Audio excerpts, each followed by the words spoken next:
आज हमारे साथ एक ऐसे शख्स मिल चुके हैं जो YouTube पे इस वक्त ट्रेंडिंग चल रहे हैं और एक मिमिक्री आर्टिस्ट होने के साथ साथ बहुत अच्छे सिंगर भी हैं, बहुत अच्छे गीत गाते हैं और ये बहुत अच्छे हमारे दोस्त भी हैं। तो आज मिल चुके हैं तो इनसे थोड़ा सा कुछ गीत सुनते हैं। अलबेला जी, पहले तो आप हमारे दर्शकों को कुछ गीत सुनाइए। एक गाना है कुमार सानू दा का। और जी जितने आपके यूट्यूब फैमिली है सभी को मेरा नमस्कार प्रणाम। और भाई को सपोर्ट कीजिए। और बहुत ही प्यारा सा सॉन्ग है कुमार सानू दा का।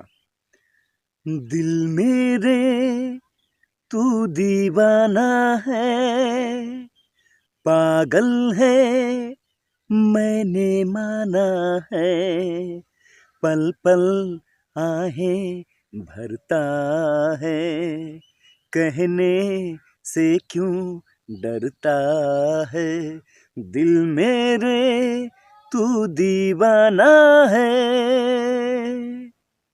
एक और भी सॉन्ग है हमारे कुमार सानू दा का।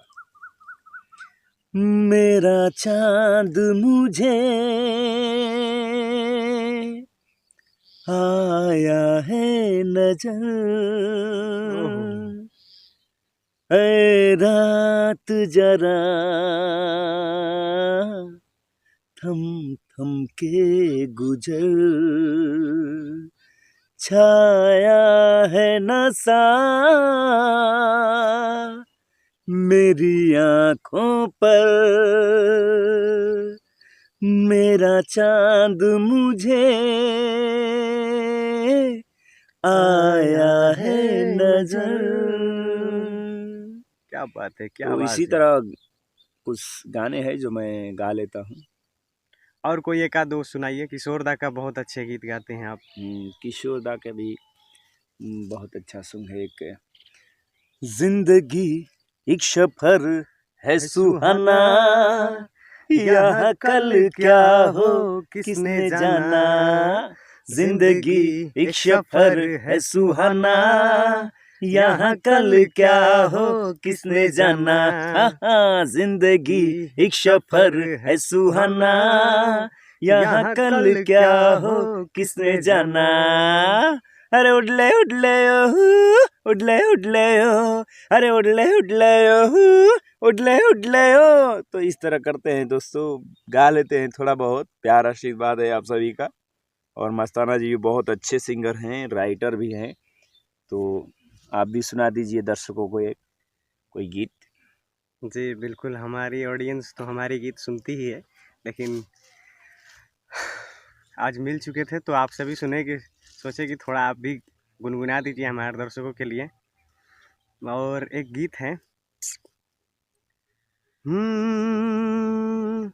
अरे हंसलू तभाग हमार जाग जाए, कि हंसलू तभाग हमार अरे जाग जाए,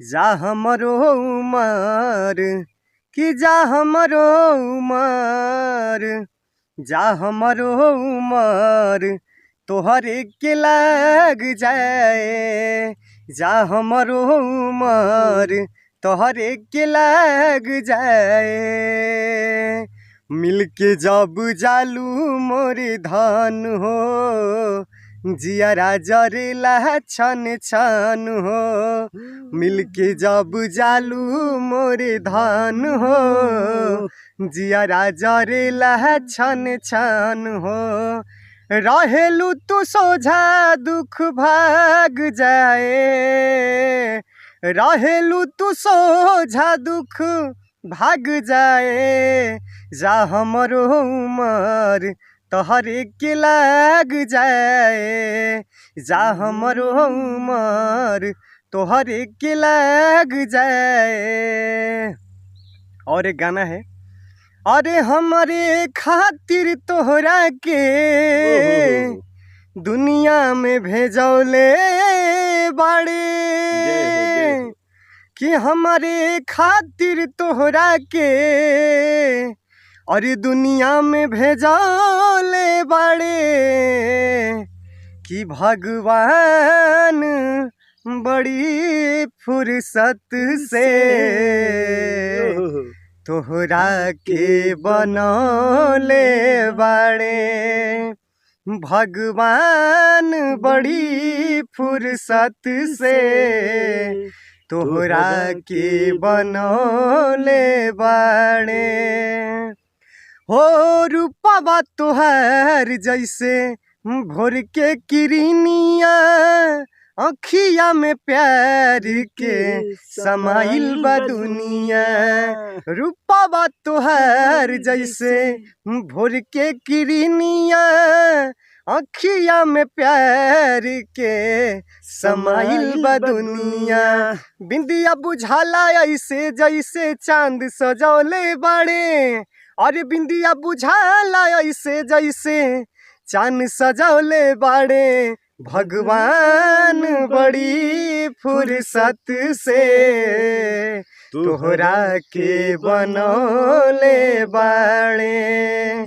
भगवान बड़ी फुर्सत से तोहरा के बनौले बाड़े।